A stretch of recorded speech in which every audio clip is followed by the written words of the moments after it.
Focus ngayon sa kasong homicide ang 8 tauhan ng Philippine Coast Guard na sangkot sa pamamaril ng Taiwanese fisherman. 4 na iba naman ang kinasuhan ng obstruction of justice. Ito ay ayon sa resulta ng investigasyon ng NBI sa nasabing insidente. Ang detalye sa ulat ni Noel Perfecto. 8 sa 17 mga Philippine Coast Guard personnel nalula ng isang maritime patrol craft vessel na nakainkwentro ng isang Taiwanese fishing vessel sa East ng Balintang Channel malapit sa Batanes Island ang sinampahan ng kasong homicide. NBI Director Nonatos Rojas Jr.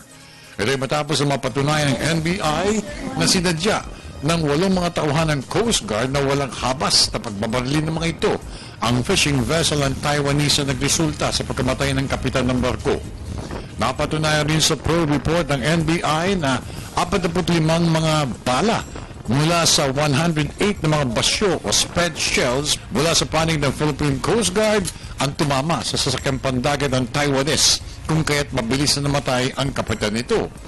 Kinilala ni Director Rojas ang 8 mga operatiba ng Coast Guard na sina Arnold de la Cruz, Commanding Officer ng grupo ng Coast Guard, SN1 Edrando Quiapo Aguila, SN1 Melvin Bendo, SN2 Nicky Reynold Aurelio, SN1 Andy Gabe Ronario Golfo, SN1 Galang Masangkay, SN1 Henry Bako Solomon, at PO2 Richard Fernandez Cruz.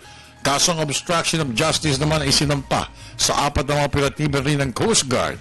Ito'y sina Commanding Officer Arnold de la Cruz, Lieutenant Junior Grade Martin Bernabe, SN1 Melvin Bendo, at isang SN1 Marvin Ramirez.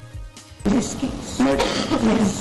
Well, for murder to be established, there has to be under the law qualifying circumstances like evident premeditation, treachery, abuse of superior strength, which will qualify a killing from homicide to murder.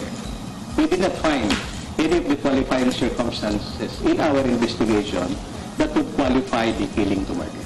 Inilagdag pa ni Director Rojas na administrative actions at proceedings ay agad na ipapataw sa mga kinasuhang opisyalis at personnel batay na rin sa Section 16 ng Republic Act 9993 o an act of establishing the PCG o Philippine Coast Guard as an armed and uniformed service attached to the sea. Nakilala rin ng mga NBI forensics expert ang nagpaputok ng 5006 M14 automatic rifle na pinanggalingan ng bala na nakapatay sa kapitan ng Taiwanese fishing vessel.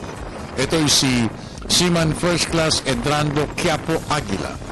Napatunayan rin sa report na hindi self-defense ang sanhi na walang habas na pamamaril na ginawa ng mga Coast Guard tulad ng nais palabasin ng nagkuntsabahan ng mga kinasuhan ng Coast Guard authorities. Ipinagdiinan ni Director Rojas na may basbas mismo ng Pangulong Benigno Aquino III ang pagpapasampa ng kaso laban sa mga abusadong Coast Guard personnel. Para sa Telebisyon ng Bayan, ako naman si Noel Perfecto.